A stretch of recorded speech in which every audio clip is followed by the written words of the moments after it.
your attention, for example, is mediated by unconscious forces. And you know that perfectly well. And this is another Freudian observation. You know, if you're sitting down to study, for example, your conscious intent is to study, but you know perfectly well that all sorts of distraction fantasies are going to enter the theater of your imagination non-stop and annoyingly, and there isn't really a lot you can do about that except maybe wait it out. You know, so you'll be sitting there reading and your attention will flicker away. You'll think about, I don't know, maybe you want to watch Jane the Virgin on Netflix or something like that, or maybe it's time to have a peanut butter sandwich, or you should get the dust bunnies out from underneath the bed, or it's time to go outside and have a cigarette, or maybe it's time for a cup of coffee, or it's like all these subsystems in you that would like something aren't very happy just to sit there while you read this thing that you're actually bored by, and so they pop up and try to take control of your perceptions and your actions non-stop. Maybe you think, well, this is a stupid course anyways, why do I have to read this damn paper, and what am I doing in university, and what's the point of life? It's like you can really get going if you're trying to avoid doing your homework, and then you might think, well, what is it in you that's trying to avoid? Because after all, you took the damn course and you told yourself to sit down. Why don't you listen?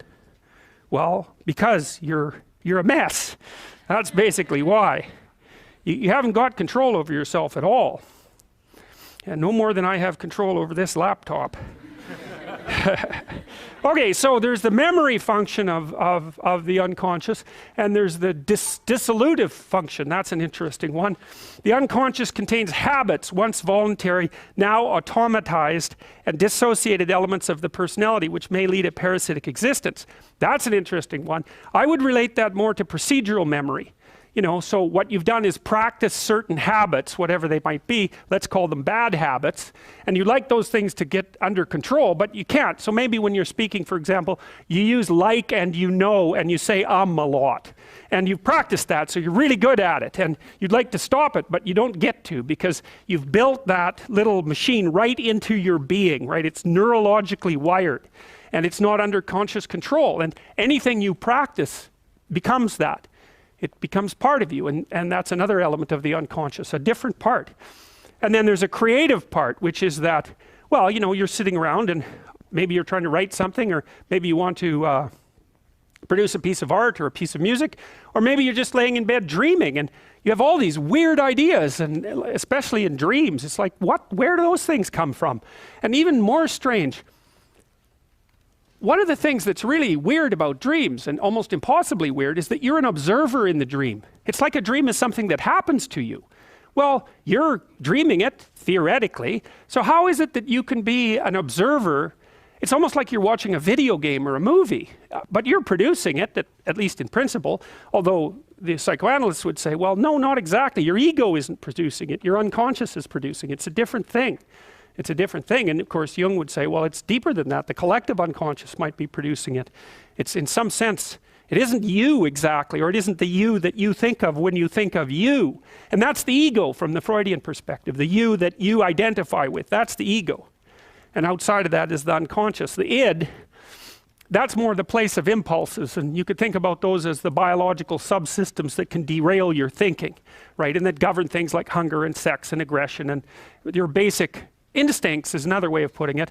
And it's a reasonable way of thinking about it, because these are subsystems that you share with animals. You share them certainly with mammals, you share most of them with reptiles, you share a lot of them with amphibians, and even going all the way down to crustaceans, there's commonality, for example, in the dominance hierarchy circuits. And so these are very, very old things, and the idea that you're in control of them is, well, you're not exactly in control of them.